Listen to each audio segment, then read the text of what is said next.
Now, Mr. Holder's blatant lie is driving additional lawmakers to demand yet again that he step down from his post. House Judiciary Committee Chairman Bob Goodlatte, who co-sponsored a bill last year calling for the AG to resign, told Newsmax.com that he continues to believe that it's time for Holder to go.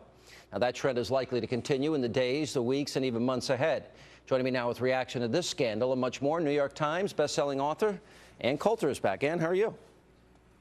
Fine, thanks. Good to be here. All right. Well, first of all, let's start with the news organizations that are going to allow this off-the-record session. And what is your reaction to that? It's strange, but I guess, Politico doesn't care if their emails were being read because they were all going to the White House anyway. All their calls were going directly to the White House. I mean, I agree with you. What is the point of this? If it had to do with national security, as often happened during the Bush administration, what happened was the president himself, the Secretary of Defense, sometimes congressmen like anti-war Democrat John Murtha, would call the head of, for example, the New York Times directly, the head of the Washington Post, explain that this is a national security issue. Please don't run the stories. And just by the way, the Washington Post and the New York Times ran them anyway. Here, I mean, I think it's quite obvious that the reason Eric Holder wants to meet with members of the press is just to schmooze them and BS them. So I don't really know the point. I mean, unless I do think Fox News should consider sending James Rosen's parents well, to that meeting. Their phone records were apparently got to as well. But is this not a case of selective moral outrage, meaning, there were a lot of national security leaks when it benefited the president and the administration. For example, drone strikes, the details of the bin Laden raid, New York Times, and yes, right. I mean, so when it's convenient, it's not so outrageous, is it?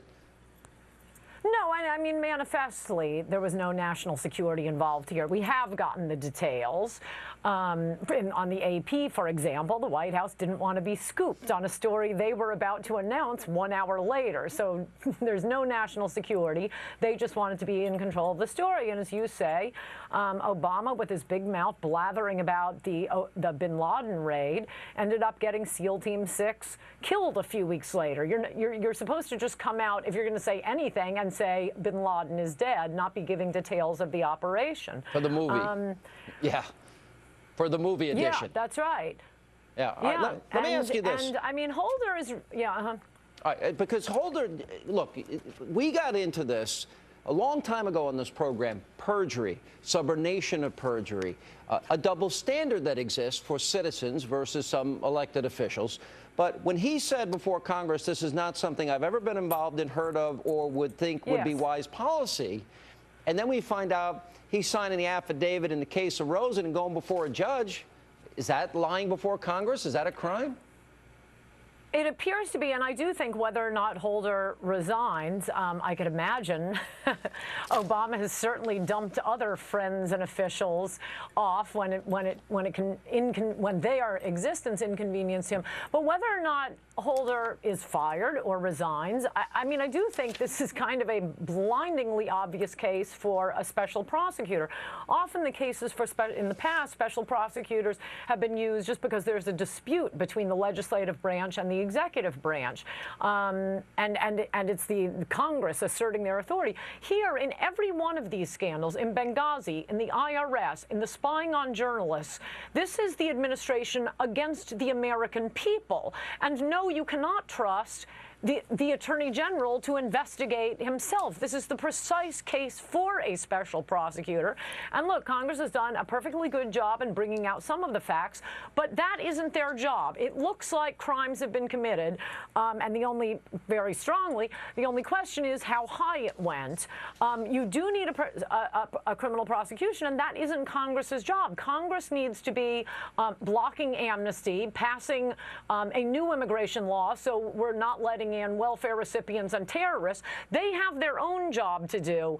This is a case precisely designed for a special prosecutor. Oh, just one other thing that Congress ought to be doing now in connection with these scandals, now that we see how thoroughgoing the corruption is at the IRS, and it is not just the Cincinnati office, it was coming out of many offices well beyond the Cincinnati office, as we now know, Obamacare, this incredibly crucial law, I mean, bad law, but it's going to be interfering with a lot of people's lives in something that is important to everyone, health care. Congress at least ought to pass a law suspending the turning over of Obamacare operations to the IRS while it is so rife with corruption. That is a beautiful law that I think it would be very hard for even Democrats to vote against right now. Well, you mentioned public opinion a couple of times. A Quinnipiac poll out today, 76 to 17% people support a special prosecutor. More interestingly, 63 to 30 Democrats support appointing a special prosecutor. Let me ask you, Ted Cruz said today Obama does not respect the First, Second, Fourth, and Fifth Amendments. Is that about right? I so love Ted Cruz. Is he your new Chris Christie now? You want him for president? Well, he's very good on the amnesty question. And as you know, I'm a single-issue voter on amnesty.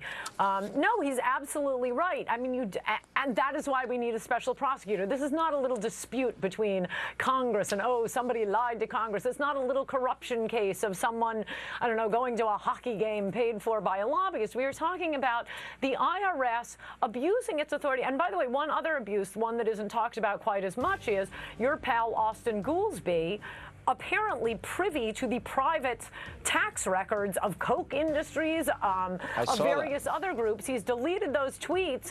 He needs an investigation. That is against the law to have private access to private IRS records. All right, we have a special tomorrow night of people, individuals, live audience show of those groups of people that were targeted. Nobody else in the media seems to want to talk to those people, so we're going to do that tomorrow. And always love your insight. Thanks for being with us. Great to see you, Sean. All right.